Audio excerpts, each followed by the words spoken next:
What's up guys, Curtis here and welcome to a brand new FIFA 18 kind of predictions video. Today we're looking at a team of players that potentially could be some of the most OP players in the Premier League next year. We're only doing Premier League today. We might look at some other teams and leagues after this episode in a future one, but I think for now we'll start off with players that come into the Prem or moving around the Prem, position changes. This is a Prem focused one. There's some players here that I'm sure you guys know will be OP and some that I think may have gone a little bit under the radar a tiny bit. So if you guys are looking forward to it, don't forget to smash that like button. We want to try and get to as many subs as we possibly can before FIFA 18. So if you guys could hit that sub button, that would be absolutely fantastic. Let's smash through 250k and see what we can get to. Before we do get into it though, we are going to jump into an advert. It's a bit of a long one, but I do want to say this is a game I'm really actually passionate about and have genuinely been enjoying playing. So I hope you guys enjoy this advert. Let me introduce you guys to the brand new iteration of the Topps Kick app. We have Kick 18. It is, honestly, I'm sure you guys know, I've worked with them a few times in the past, and I love working with an app that I actually genuinely enjoy playing. I've been hooked to some of their new features, and I will show you them shortly, but I'm going to quickly show you a few things. Firstly, just to let you guys know, they still have all the old card stuff that I'm sure you guys have all known to love throughout the years. You've got all the different tiers, you've got your Premier League tier, you can build up your sets, you can get the insert cards, you can, in this case, I'm here trying to get the Chrome version of Lanzini. Obviously, you've got all these standard packs, as we always do, and probably, no, I'm not going to get a Chrome player in that one that I open. You've still got all that good stuff, you've got your building sets, there's the collecting cards, you can still trade with people, as always, you can still do all your trades, which is great. That is what we've all known to love about Kick throughout the years, but Topps have added some new features and I absolutely love them. Now we're going to start off with this, so they still have the contest stuff in the little game section, but I'm going to show you guys some of the new ones. Firstly, we've got Golden Goal. Now Golden Goal is a really simple game mode. I won't show you guys the full detail of it. You can go find it out for yourself, but you use your tokens and basically you can just get yourself some coins, you can get yourself some special cards, loads of cool things you can do to try and improve your teams and stuff. But this is the feature that I've fallen in love with, and it is the new best 11. Now, my record's not the best. I draw a lot of games. I mean, especially at the start, I don't know if it'll go back far enough. I drew 4 of my first 5 games 0-0. I've kind of got the hang of it now. I'm doing a little bit better. I absolutely love it. So in the top right corner, you can obviously see your tokens. I've worked out if you buy diamonds from the store, any purchase of diamonds, it refills your tokens. As far as I'm aware, that's the only way to get more tokens other than throughout the time that consistently goes. But you obviously build your team. Let's have a quick look. I'll show you guys my team now. I've got Artur Buric level 2 in goal. Most of my players have now been upgraded to at least level 2. We got some level 3s in the middle. And if you guys don't know, you basically build your teams and then you go into games and just play off of them. I'll show you a game in a minute. But myself and Topps are going to be giving away a copy of FIFA 18 to one of you guys. Now what you have to do is you have 1 week from the day this video comes out. So you have until the 14th to build the best overall you can. So in the bottom left you can see my overall is only 33. I'm working on it. I'm going to be leveling up my players. I'm going to be playing as much as I can throughout this week. I'm going to be kind of showing on Twitter my consistency and how I'm going along throughout the day so you guys can keep up to date with it. But what you guys need to do is send a screenshot with your best overall by the 14th with a chance to win a copy of FIFA 18. What you have to do is you have to tweet it to myself at Curtis Morton at ToppsKick and use the hashtag Kick18 with just a screenshot. I'll put an example on the screen right here. The top 3 fans will get 100,000 coins and some free packs just for the game, and the very best one will get a copy of FIFA 18 on the game's release. It will go by overall, and if they happen to be the same for the top few people, then it'll go to offensive, then obviously defensive. So get your guys' screenshots in and you can win yourself a free copy of FIFA 18. You have 1 week to do so. All the information for that will be in the description down below. But what I'm going to do is I'm going to jump into a quick game right here, and then I'm going to kind of show you a little bit about the training and the players. So I kind of like to start off as offensive as possible. I always go for my best players. We've won this one without a doubt because Smith is just awful. You can do it slowly, where it slowly goes through, or you can just click and it instantly gives you the things. Sometimes I like to get my games done a little bit quicker. A few moments later. And there we go. I actually went on to win 4-0 at the end. A Watson hat-trick. Who'd have thought it? So what happens when you win, you get to claim these packs the better you do, obviously the better your packs are. If you win, you get multiple players. I've got a training card, that's great. I've got Van Lepar, Rajiv Van Lepar, Mendy, that could be quite an interesting one to build up, and another training card. I think I want to include upgrade Matty Phillips, who's on my left. So because he's already a level 2, you need a little bit more to improve your players. So I've got to put in 2 training cards and then 2 normal cards, and we're going to get Matty Phillips up to a level 3. Now, one thing you can bear in mind too, if you guys don't want to wait the time, depending on what level it is, you have to wait a different time. If it's level 1 to 2, it's only like 30 seconds. Level 2 to 3 is 10 minutes. The higher the level, the longer you have to do. So I don't want to wait around with Matty Phillips. We're just going to go ahead and advance him, and you'll see the difference in his stats from there. So then when we go look in our team now, on the top left, you can see Matty Phillips looks absolutely beast. So my overall at the moment is 33, 40 offensive, 27 defensive. We've definitely got some defensive work to do on this side. That'll be where we focus on next, I think. But that is it for the kick stuff. If you guys want to download it and get yourself a chance to win FIFA 18, there will be a link down below. But let's get back to the rest of the video. There we go. We're going to get back into the FIFA stuff right now. We're going to start with the first player, and that is Carnezis. I don't know how you say this guy's name. This one is going to be a little bit under the radar. So he has joined Watford from Udinese. I'm sure you guys know they've got a bit of a connection together. I don't know if they still are owned by the same people. I think it's very possible that they are. Now, you may be sat here thinking, he just looks like a standard 82 rated goalkeeper. Oh, how naive you are. This is the reason as to why this is going to be OP. You want a link? I mean, obviously you won't get the strong link that he gets there, but he will get a link, and then you can go ahead and do this. I don't know. Let's go for the usual. Let's go for the big dog at the back. I will be taking these out in a minute, but Christopher Smalling, you can link them all to. I'll tell you what. We'll put in this card. You can do this. Ideally, you won't back out of your club like I just did, but we're going to be able. That'll be a link together. That is why he's going to be OP next year. In my opinion, that is going to be an unreal card for the Prem. He's a decent rating, a sick card, a good goalkeeper with some really exciting links to centre-backs that you can then use with the Premier League. Should be very flipping good. We're going to go on to a centre-back that will be linking with him, of course. All of these players will link together this season, and that is Davon Sin'sanchez. Now, he's recently signed for Tottenham. Now, I actually had a little look at his career mode, current stats, and a couple other things. That's why I've given him this 79 rated card. Now, he had some special cards. He was upgraded to a gold. This is about what his card is looking like in head-to-head and career mode at the moment. 79 rated, 73 pace, 79 defending, 82 physical. Perfect stats for a centre-back. Really OP. He is, how tall is he? 6'2". Perfect work rates, high defensive, medium attacking. Exactly what you want in a centre-back, and I think he should be a really, really exciting one for next year's game.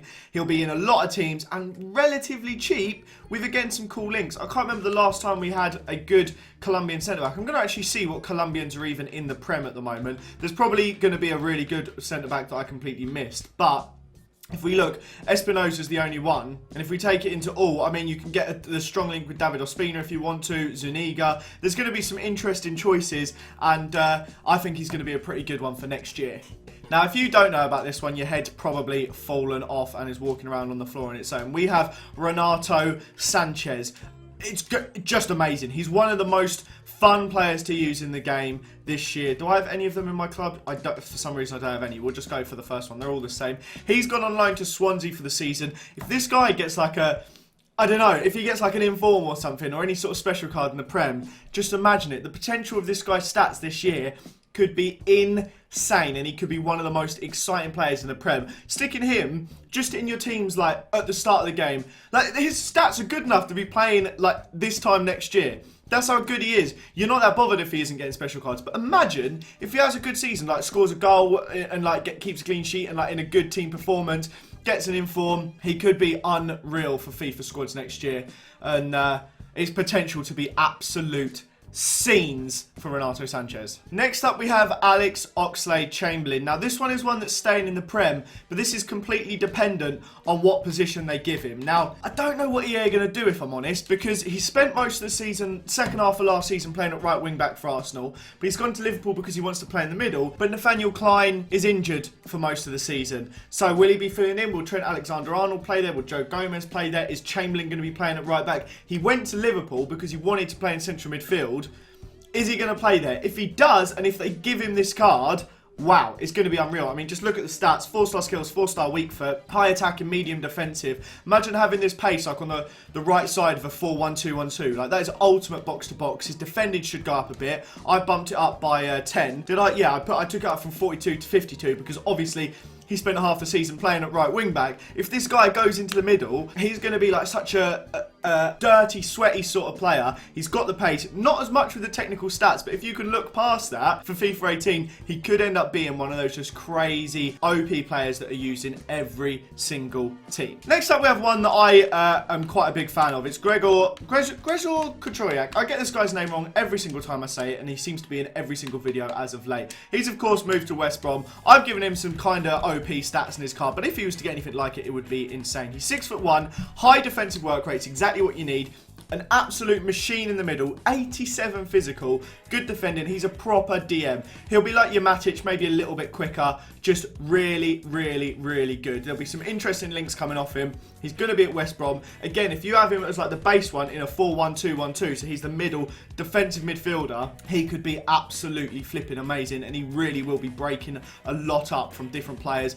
You won't be able to beat him, basically. He will just be a wall for you to try and get past. He should be absolutely sick. Fingers crossed, of course. Next up, we have one that completely went under my radar until I was doing a bit of research for this video, and that is Carrillo. Now, he has just signed from Benfica on a season-long loan to Watford. Now, one of the exciting things is that this guy has 5-star skill moves. We're going to have a right-sided 5-star skiller in the Premier League, and I'm buzzing. Now, beforehand, we only had Riyad Mahrez as that 5-star skiller in the Prem. Obviously, for some reason, I always forget that he was even a 5-star skiller. We had Buffal and Balassi on the left. Like, you just didn't really use Mahrez because of his pace. Carrillo has got 91 pace. We're going to have a ridiculously quick, proper mercurial, right-sided player, perfect work rates, right-footed, 4-star weak foot anyway, so that left foot will still be decent. This guy is going to be in so many Premier League teams next season. It will be out of control. Just you wait and see. If you aren't already planning to get him, there's something wrong with you. He's going to be amazing. We're gonna bring in another winger, and this one is Jose Esqueda. Now, this guy has been signed from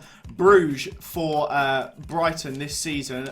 I haven't seen him play, I'll be honest with you. He got in the team in season last year, so you'd make you think he's quite a good player.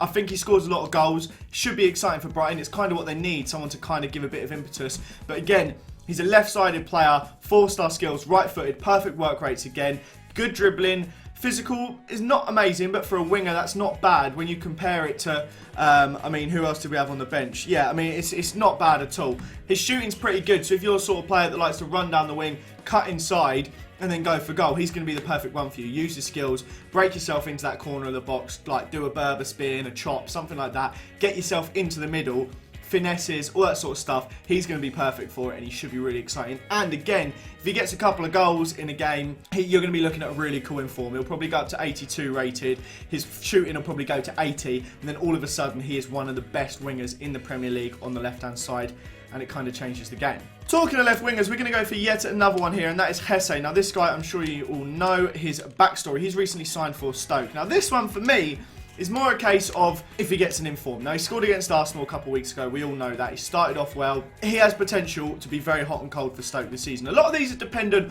on if they perform well in real life, and I think if Hesse has another game like that, maybe gets a second in the game, even against the lower side, if, say, Stoke play against West Ham or Brighton or someone like that and gets a couple of goals, you could see him getting an inform and being sick. His technical stats are already decent. 84 dribbling is great. 75 shooting and 72 passing. Really good already to start off for a winger. And then improve that pace and physical a little bit. You're looking at literally one of the best players in the league again. So like I said, a lot of these guys, a lot of pace, there's a lot of that sort of thing about them, but there's a lot more to come if they perform well in real life. And these are ones that some are speculative, some could be sick. Like there's some here, Carrillo. If he starts as an 82 rated, he's still going to be quality, and you're going to be using him in loads of teams. But some might need that little extra boost, but a lot of them look quality already. Next up, we're going to go for one that I think has gone a little bit under the radar, and that is Mina. He is signed from Juventus to Southampton. I'm not sure if it's permanent or on a loan. let me just check. It is a permanent deal for a club record fee of 15.4 million. So that is a very, very good signing indeed. And I think this guy could be very good. Hopefully he gets a little upgrade next year, maybe to a 78 or 79. He didn't play too much for Juve last year. He played just 19 of their league games, which is not bad, but you'd like to see a little bit more. But this guy is going to be a proper box-to-box midfielder. His stats are really well-rounded. His pace is sick. His dribbling's good. His passing's good. His physical's good. He has 3-star skill, 3-star weak foot. So very kind of middling sort of player. But he really is like that jack of all trades sort of guy. He's going to be good at pretty much everything. He's not going to be amazing at any one thing, but he's just going to be that perfect, well-rounded midfielder. And again, imagine if he gets that in form. The shooting's going to fly up. The passing could fly up. His stats are already really good. And I think it's most important with players like this to already have good pace and physical, because that's perfect. You couldn't ask for any more than that in your pace and physical in a midfielder. And usually when you get in forms, the biggest things that get boosts are your technical stats. If you have like 2 assists and a goal or something, your passing and shooting are both going to go up loads. That's what you want. That is what's sick. So for a midfielder, he's going to be amazing to start off with. He'll be perfect for your starter squads. But if he also happens to have a good game, we're looking at one of the best midfielders in the Premier League for the cheaper sort of teams. We're going to finish off now with one final centre-back, and that is Alexander. Is it Alexander Dragovic? I'm pretty sure it is. I maybe mixed him up. No, it is Alexander Dragovic. I thought so. He's been signed from Bayer Leverkusen to Leicester. I really do kind of have a problem with backing up the squads every time I record this. He's only gone on a loan. It's just a season-long loan for Leicester. But again, a really exciting potential player for the game. 4-star weak foot is sick for a centre-back. He's going to be really composed on the ball. Good pace, good defending, good physical. What else do you want in a centre-back? I don't think there is anything else you could ever need your centre-back to be doing other than just spraying balls out, using a bit of his pace, comfortable on the ball, good physical, good defending. That is perfect. He is the epitome of all you're going to want in a centre-back. The only thing is he's a little bit too short. 6'1". I think next year with crossing being so apparently OP, I think that could be a little bit of an issue. But hopefully not. Hopefully his stats are still good enough for him to be absolutely sick on the game. And we could be looking at one of those new, really OP players, especially if he gets a little bit of an upgrade. We really can't tell what it's going to be like, but I think that is a promising start. But that, guys, brings us to the end of this episode. Smash the like button if you have enjoyed it. Subscribe if it is your first time watching. Let me know down below what OP players in other leagues you think that will be new next year. Have a fantastic day, and I will see you all next time. Bye, guys.